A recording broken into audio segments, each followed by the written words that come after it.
Наградата ще връчи госпожа Спаска Георгиева, заместник-кмет на община Берковица.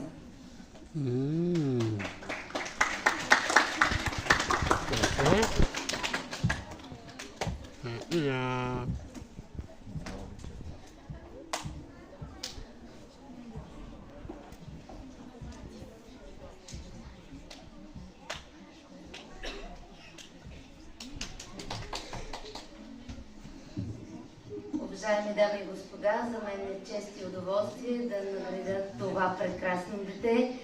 да му пожелая здраве и късмет, да не спира да следва мечтите си, да не спира да пее